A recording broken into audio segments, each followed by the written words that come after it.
Hey y'all, Michael Molekade back with ENL 51 Rap as Poetry, the week one video. So hopefully you've watched my syllabus intro video and looked at the syllabus and the materials on your own a little bit.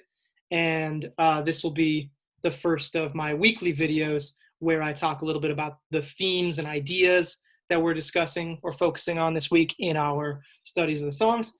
I'll give a little overview of the songs, and I will give an example or some examples some weeks of some tools you might use to analyze rap lyrics as poetry.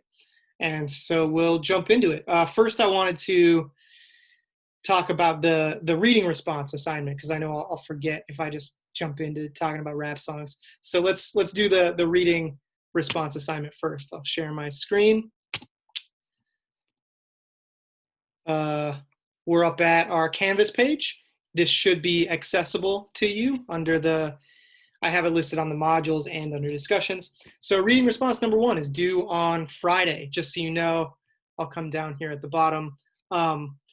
Reading responses are due on Friday nights, but you are welcome to turn them in at any point in the week. Canvas will say that they're due at 11:59 p.m. Pacific on Friday nights, but if you turn them in later than that, or if you're on a slightly different time zone than that, it's all good, as long as it's there by the time I wake up on Saturday morning. It's like 9 a.m. I don't know. As long as you post it before Saturday morning, we're good. They'll be counted on time and stuff. If you turn them in later, you'll lose points. So the reading response assignment, the overall idea is for this assignment, week by week, to give you a place to think kind of aloud in writing about the songs that we're studying, for you to start figuring out some of the concepts and themes we're discussing, and for you to practice using the vocabulary for literary devices, for example, and other analytical tools to help you kind of dig deeper into the lyrics. So this is a low stakes writing assignment. It's not graded harshly. As long as you do it, you get at least a B plus, if not a higher grade. And I'll show you the rubric, and we can talk about it a little bit too. So that's the basic idea of the reading response. You respond to one of the required songs in a reading response, one of the required songs of the week. If you'd rather do the B-sides, the optional songs, one of those, that's okay too.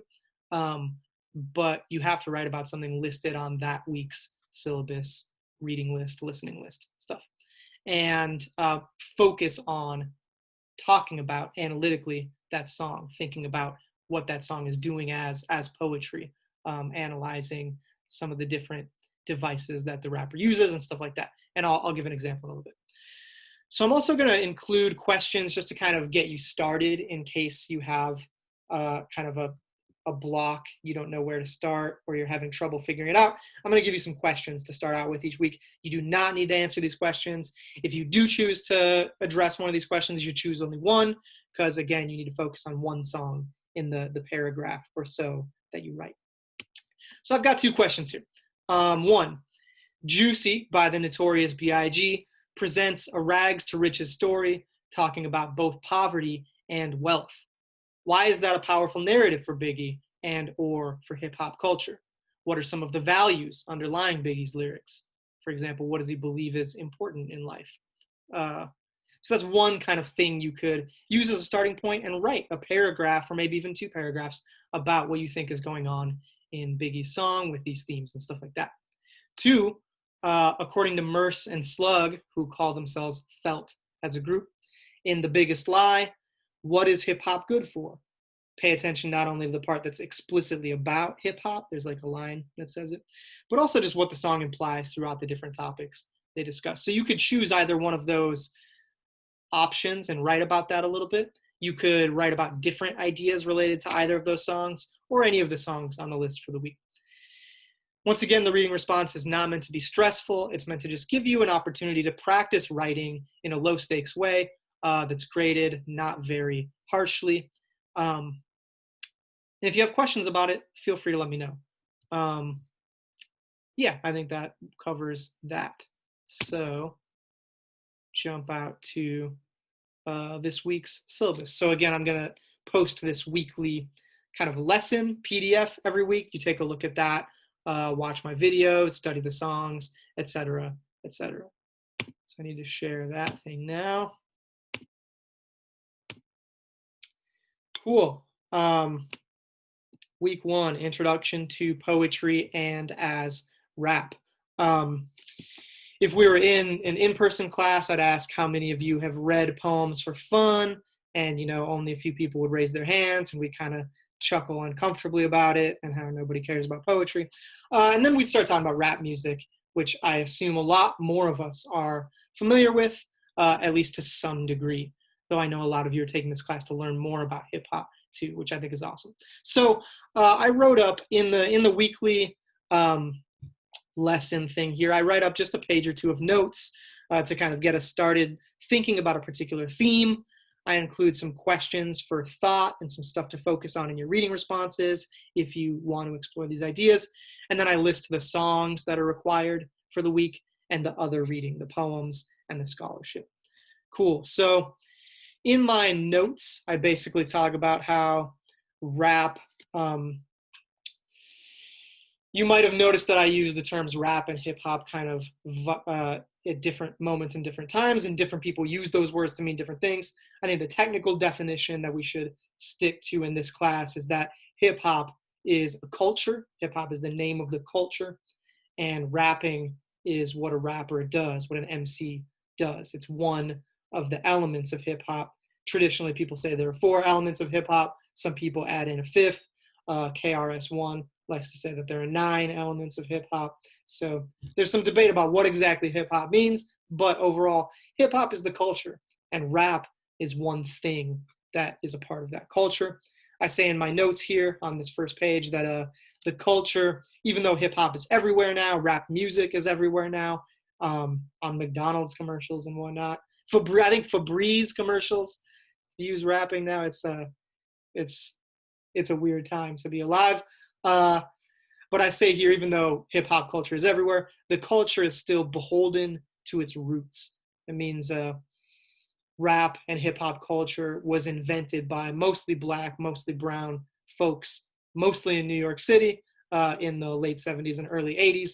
And the culture has been created and maintained by mostly Black people, mostly working class people in the decades since. And I think that the culture is still owes something to that lineage, that no matter how big hip hop gets, it's still going to be a thing that was created and maintained by those communities, by Black folks in particular.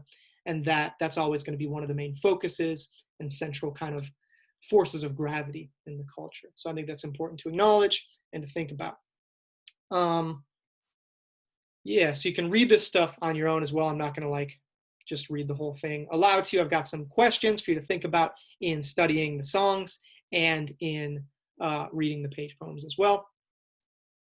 So the songs, I just wanted to give a little bit of background about what we're doing, what we're listening to and reading this week. Once again, I want you to read the lyrics. You can read them as you listen to the songs if you want. I haven't uploaded the audio. I'm not going to upload the audio, but you can find it on whatever streaming service you prefer. So the songs are listed chronologically. Up first, we got Eric B. and Rakim, Microphone Fiend. Rakim, we call this an old school song now, but back in 1988, 1987, when Rakim was first doing his thing, he's the MC. He's on the left side of the picture there.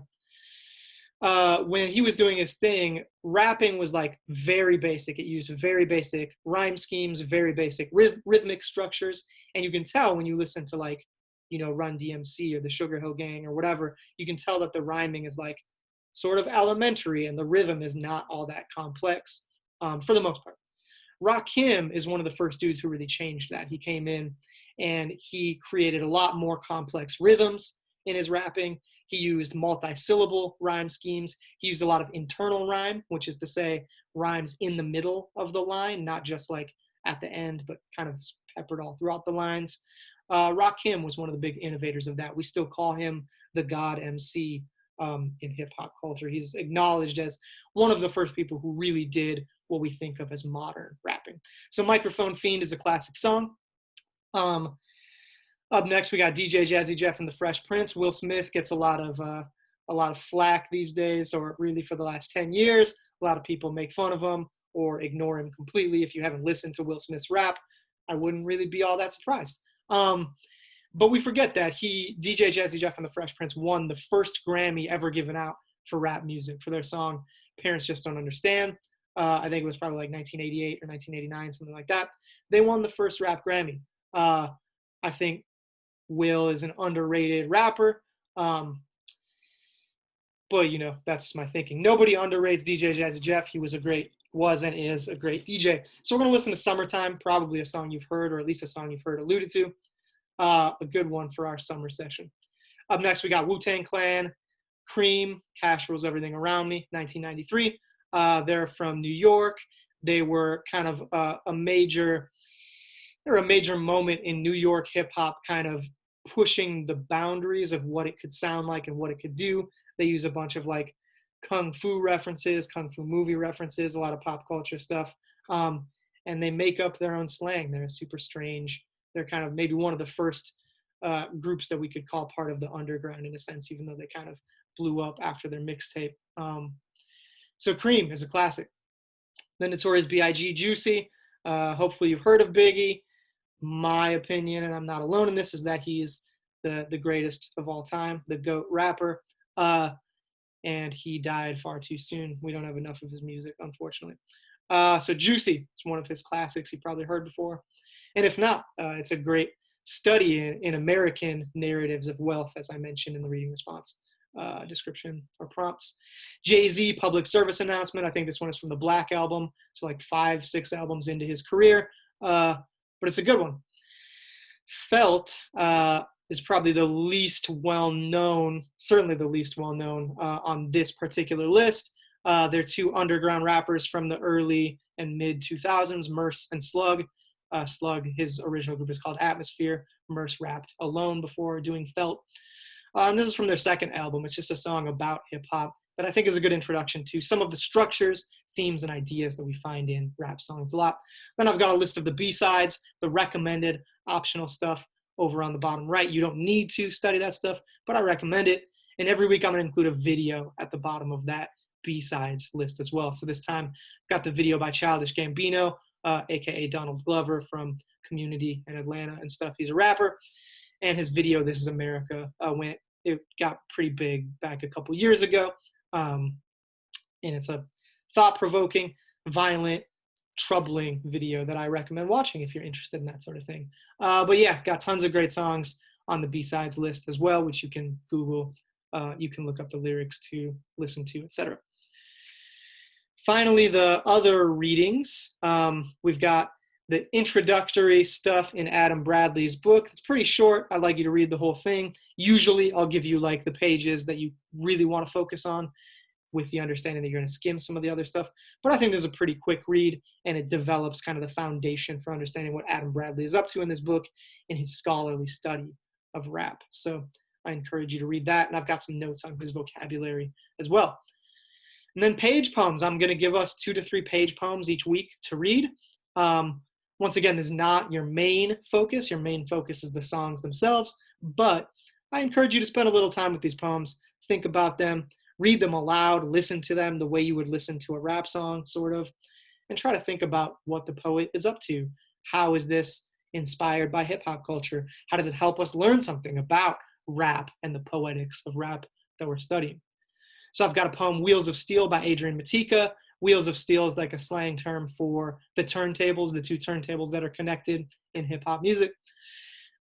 This is from his book, Mixology, which is all about hip-hop and kind of mix. He uses mixing records as a metaphor for being biracial or mixed himself. Adrian was my professor back in the day, my poetry professor, and he teaches a class similar to this one in Indiana. So I just want to mention that. Up next, we got Hanif Abdul-Rakib, Ode to Drake, Ending with Blood in a Field. Hanif is an awesome poet and essayist and music critic. He has a couple books of essays. He has like a biography of A Tribe Called Quest that's published, and some books of poems. And he has videos of himself performing poems online at Button Poetry and elsewhere. It's a good poem. I like this poem. And finally, we got Shanaka Hodge, Small Poems for Big. She's got a series of haiku about the Notorious B.I.G., one haiku for every year he lived. I think it's a cool poem and it's worth studying. So that's the work for this week. Oh, and I wanted to give you kind of an example of how to approach the reading response. I have some questions for you to think about with questions about the Notorious B.I.G. or felt songs. I have for you to focus on in the reading responses if you choose. But I also just wanted to kind of give sort of an example of what I would do if I was writing this kind of reading response. So if I was writing this kind of reading response. I haven't had enough coffee today. So the goal of the reading response is just to think for a paragraph or two about the song that you choose to write about. So if I was, I need to look back at my list here. If I was thinking about Eric B. and Rakim's Microphone Fiend or DJ Jazzy Jeff and the Fresh Prince's Summertime, one tool of poetry, one literary device that, or one set of literary devices that poets use and that rappers use alike, is imagery. An image is any word or phrase or line that invokes one or more of the five senses. So an image is something that just makes you see or hear or smell or taste or feel a particular thing. And then there's all different kinds of images, metaphors, similes, literal description, and stuff like that. I put on the recommended textbook list for this class a dictionary of literary device terms. You don't need to buy that, but it might be helpful, but you can also Google this stuff. So look up and read a little bit about imagery, metaphor, simile, metonymy, etc. And the more terms or vocabulary you develop to talk about poetry or rap lyrics, the more stuff you'll be able to notice in the songs. So imagery, the idea is imagery is one of the main building blocks of a poem. And we see that repeated in rap lyrics as well, that a lot of them are built out of these images, whether they're literal descriptions or metaphors or similes. So I might focus on the imagery in one of those songs. Eric B. and Rakim's Microphone Fiend, I might notice, oh, there's a lot of images of like addiction, substance use, drugs in this song, even though he's talking about rap and rapping and language. So I might be like, why is he using the imagery of addiction to talk about his relationship to rap and hip hop? What does that mean? What does that imply? Isn't addiction a bad thing? Why would we want to describe this thing we love, hip hop, in this language of something that's like usually thought of as like an illness or like not a very good choice? What does that say about his ideas about hip hop? What does that say about our cultural understanding of drugs and substance use? There's all kinds of ways you could take these ideas, and I would just like kind of ask a couple of those questions and try to answer them a little bit. That was me typing. I'd try to answer them a little bit in my paragraph or two reading response. Or similarly, Summertime, DJ Jazzy Jeff and the Fresh Prince, I'd ask, what is going on with the imagery in this song? He kind of, Fresh Prince, goes sort of through a day in the summer and gives us like really vivid descriptions of these different things that mark summertime for him. What do those images do? How do they make us feel? How does the Fresh Prince want us to feel about what he's describing? What are the emotions connected to these images that he's sharing? So yeah, those are some examples of how you might analyze rap lyrics. You ask critical questions, whether you literally type out those questions or if you just think about them, but ask some questions and then try to answer them. And you're not going to come up with like a full answer. You're not going to come up with the definitive answer of like what Rakim means when he says, rap is like a drug. There's all kinds of different ways of thinking about those connections. And so we're not trying to come up with one answer. We're trying to expand our understanding of these songs. And as I said in the syllabus, we're trying to think with these rappers. We're trying to enter into their thinking a little bit and understand where they're coming from and think about how our ideas and experiences relate to theirs and what we can learn from their songs and their thinking. Cool. That's that. I'm going to record a video more or less like this each week, giving a breakdown of the themes, some background on the required songs and the reading, and some examples of stuff you might think more about analytically and critically with regards to those songs.